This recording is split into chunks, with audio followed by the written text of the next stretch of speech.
সমস্যা একটু দেখা যাচ্ছে।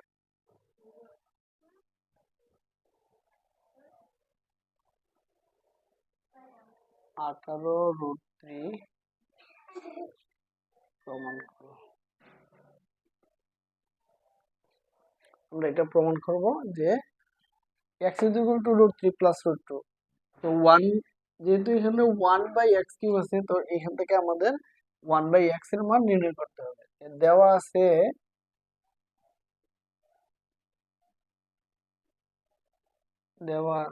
x = √3 + √2 বা 1/x সমান, এটা ওই ভগ্নাংশটাকে টোটালটারে আমরা কি করলাম, বিপরীতকরণ করলাম। তো এটা নিচে 1 আছে, এটা 1 উপরে দেখছে, তাহলে এই টোটালটার উপরে 1 যাবে, √3 + √2। তো √3 - √2 দ্বারা উভয়টাকে আমরা গুণ করব। এইদিকে 1/x সমান 1 × √3 - √2,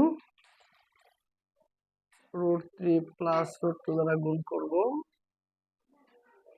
√3 - √2 সমান 1 দ্বারা গুণ করলে এটাই হবে √3 - √2, a + b × a - b, a square minus b square.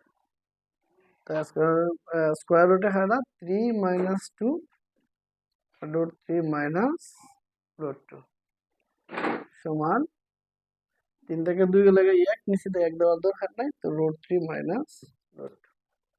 সুতরাং এখানে যেহেতু 1 এর আগে প্লাস আছে, সুতরাং x + 1/x এর মান নির্ণয় করলেই হবে যে √3 + √2 + √3 - √2 প্লাস √2 -√2 কাটা সমান 2√3। এখন লেফট সাইড সমান কি, x³ + 1/x³, এটা a + b whole cube - 3ab × a + b, এটা খানা x + 1/x সমান হলো 2√3, এটার উপরে কিউব -3 × 2√3 সমান 2 এর কিউব হলো 8, আর √3 এর কিউব হলো 3√3 -3 দুগুণে হতো 6, 6।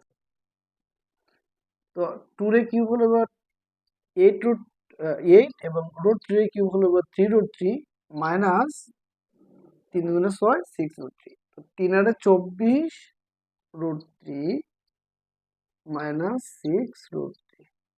তো 24 থেকে 6 গেলে থাকবো 18√3। এটা আমরা রাইট সাইড সমান রাইট সাইড, সুতরাং লেফট সাইড সমান রাইট সাইড।